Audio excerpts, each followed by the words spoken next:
জিম্বাবুয়ের এগেনস্টে টি-20-র জন্য টিম ঘোষণা করছে টিম বাংলাদেশ। স্কোয়াডে দুইজন নতুন মুখ ঢুকেছে। সেখানে আমাদের অন্যতম হার্ট হিটার ব্যাটসম্যান ইয়াসর আলী চৌধুরীকে ডাকা হয়েছেন এবং অন্যতম সেরা অলরাউন্ডার মোসাদ্দেক হোসেন সৈকতকে ইন করেছেন টিম বাংলাদেশ। ইয়াসর আলীকে কি জন্য টিমে ডাকা হয়েছে সেটা আমার জানা নাই ইতিমধ্যে।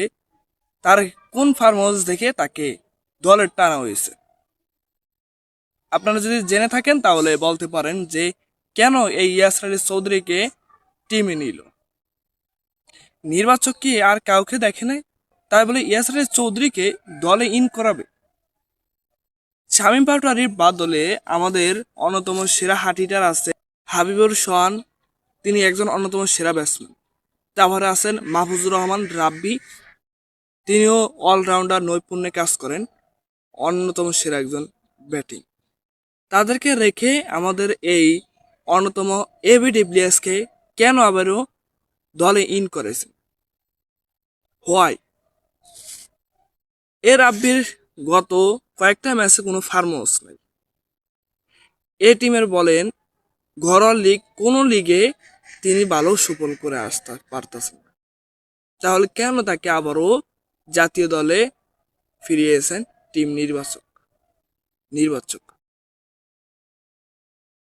ইয়াসির রাব্বি লাস্ট একটা ম্যাচও দুর্দান্ত খেলা নেই ঘরোয়া লিগে, আমি দেখতেছি তো।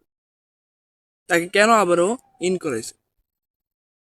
ওইদিকে আমাদের মোসাদ্দেক হোসেন সৈকত দুর্দান্ত ঘরোয়া লিগ খেলতে আছে এবং অস্ট্রেলিয়ার বিপক্ষে ওডিআইতে দুর্দান্ত খেলছেন, তাই তাকে জিম্বাবুয়ের এগেনস্টে টি-20তে দলে নিছে টিম বাংলাদেশ। এটা একটা ভালো একজন অলরাউন্ডারকে বাংলাদেশের স্কোয়াডে ঢুকাইছে।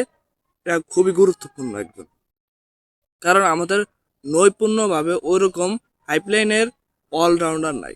তাই মোসাদ্দেক হোসেনকে দলে নিছে, এটা খুবই ভালো লাগছে জিম্বাবুয়ের এগেনস্টে।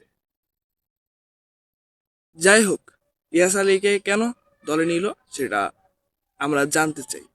আপনারা কি বলেন?